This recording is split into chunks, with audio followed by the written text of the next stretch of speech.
Assalamualaikum everyone. This is Muhammad Taslimur Rahman. Today I will talk about one of the greatest book written by journalist Mr. Mehdi Hasan. উনি আল জাজিরাতে এবং CNBC এবং অনেক international মিডিয়াতে কাজ করেছেন। This book teaches us how to speak smart, think clearly and influence people professionally. Bangla সহজভাবে বলতে গেলে কিভাবে যুক্তি দিয়ে কথা দিয়ে মানুষকে আসলে কনভিন্স করা যায়। Simple things. কি insight think before you speak. আমরা যে কোনো কথা বলার আগে আসলে থিংস করা উচিত। প্রতিটা আসলে কথার ক্ষেত্রে winning is not about talking more, it's about how you delivery. বেশি কথা বললে না, সঠিক কথা বলাটা জেতা যায়।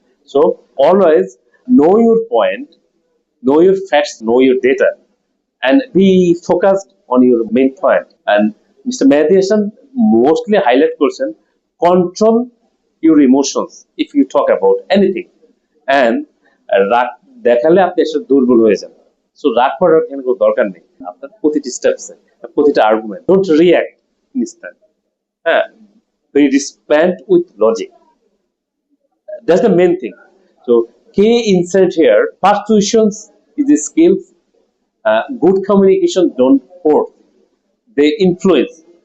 জোর না করে স্মার্ট হয়ে কথা বুঝাতে হবে। আমরা আসলে বেশি কথা না বলে বেশি শোনার চেষ্টা করি। Then we can speak. Respect with others opinion. সবার ওপিনিয়নকে আমি রেসপেক্ট করি, আমরা অ্যাকনোলেজ করার চেষ্টা করি।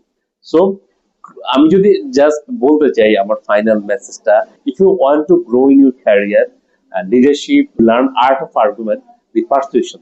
সো ক্যারিয়ার গ্রোথের জন্য কমিউনিকেশন স্কিল সবচেয়ে গুরুত্বপূর্ণ। আমরা নেগোসিয়েশনের ক্ষেত্রে কমিউনিকেশন, এই বইটা মোস্ট ইম্পর্টেন্ট। সো এই বইটা আসলে আমি বুক ব্রিজ গ্লোবাল নামে একটা পেজ থেকে you can collect and find here. Thank you very much.